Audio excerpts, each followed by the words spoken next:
You guys seem to really enjoy my previous video about how underrated the Jedi Master Shaak Ti was. Because of that, I've decided to continue the series, but this time we will not be talking about a Jedi. Today we'll be discussing one of the most terrifying Sith Lords in galactic history, and especially from the Old Republic era. A Sith Lord that with the help of two other notable Sith Lords nearly wiped out every single Jedi in existence. The Sith Lord responsible for one of the most devastating Jedi purges in galactic history.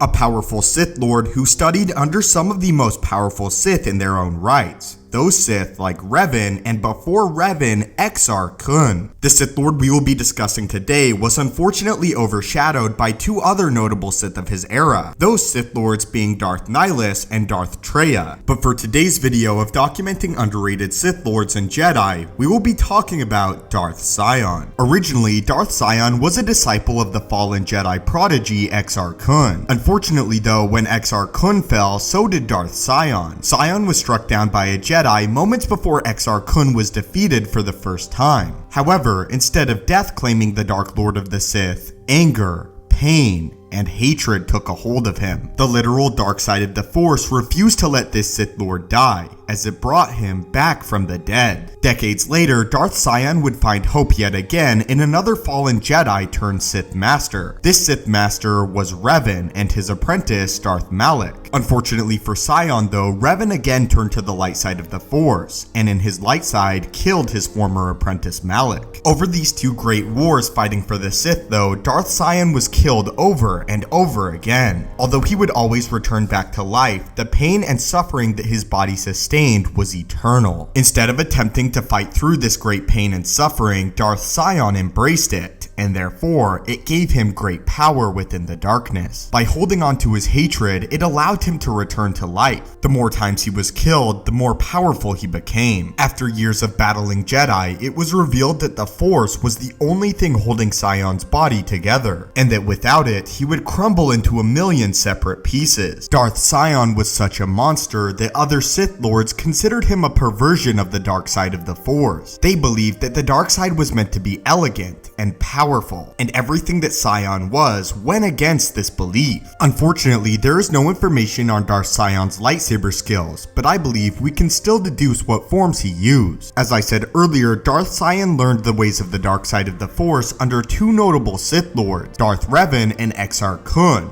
both Sith that utilized Form 6 lightsaber combat, or in layman's terms, the jack-of-all-trades form. Form 6, known as Nyman, took all of the pieces from the previous lightsaber forms and formed them into one style. It is believed that Sith Lords such as Exar Kun and Revan were stated to use Form 6 because they were just so proficient in all of the other forms, and could seamlessly move between the forms in a lightsaber duel, as they had mastered them all, therefore simply referring to them as Nyman Masters. Although it's likely that Darth Sion used Nyman, it is unlikely that he was very proficient at it. Darth Sion draws his power by the ability that he cannot be killed, not the fact that he's exceptionally skilled in lightsaber combat. In fact, we know he isn't. Darth Sion has been killed by Jedi and Sith Lords over his life dozens of times. When Darth Nihilus and Darth Sion teamed up to defeat Darth Traya, it was only here that she noted Darth Sion as a lightsaber duelist. Traya only stated that together were they formidable, not one-on-one when concerning skill with the lightsaber. In truth though, this doesn't matter, as again, it was never Sion's intention to become exceptionally skilled with the blade, just to remain alive using his great pain. Many of the Jedi that fought Darth Sion would consider him a brute in lightsaber combat. He was very physically powerful, but he was sloppy. This also leads me to believe he may have been a practitioner of Form 1 lightsaber combat, Form 1 known as Shi Cho, but even as Darth Sion's master would note, it is a simple lightsaber form, but its simplicity is its strength. Form 1 is also a style that can lead down the path to the dark side of the Force, and has been described as wild and raw. This is why I've determined that Darth Sion either used Form 1 lightsaber combat or a very minor form of Nyman Form 6. If he did indeed use Nyman, he was nowhere near the level of Sith Lords like Exar Kun and Revan. When concerning Force abilities, Darth Sion wasn't really that noteworthy either. He was proficient in things like telekinesis and Force Rage. In all of Darth Sion's showings, he's he's never been seen to be extremely proficient in any extremely difficult dark side ritual or anything like Force alchemy. At our best assumptions, Darth Sion concerning his lightsaber skills and powers within the Force was above average, but still again this doesn't matter. Essentially, the only way to keep Darth Sion dead for sure is to convince him to die himself. It was only after the Jedi Mitra Surik convinced Darth Sion to give in to death that he was finally defeated. Mitra Surik though had a special command over Darth Sion that had never occurred with him before. Darth Sion thought that this Jedi was beautiful. Unlike anything before, he could feel the good within her, and because of that, he was weakened by her very presence. Even Mitra Surik though did not strike down Darth Sion in the end. In the end, it was only his choice to give into the Force and join with it, and his choice alone to end his suffering. Thus, why Darth Sion is extremely powerful, and one of the most underrated Sith Lords in Star Wars The Old Republic, as again, he's often overshadowed with great flashy Sith Lords such as Revan, Nihilus, or even his master Kreia, and therefore why I chose to make a video on why he was underrated. But leave your thoughts on Darth Sion in the comments down below, and after finishing this video, do you have a newfound respect for this ancient Sith Lord? Again guys, please leave suggestions for future underrated Jedi and Sith that you would like to see explored in the comments down below. As always my friends, thank you so much for watching, may the Force be with you, and have a great day. Before you go, be sure to check out my other channel, The Marvelous Wave, where we talk all about the Marvel Cinematic Universe, including news, breakdowns, and theories about all upcoming and past Marvel movies. Link to the channel is in the description below.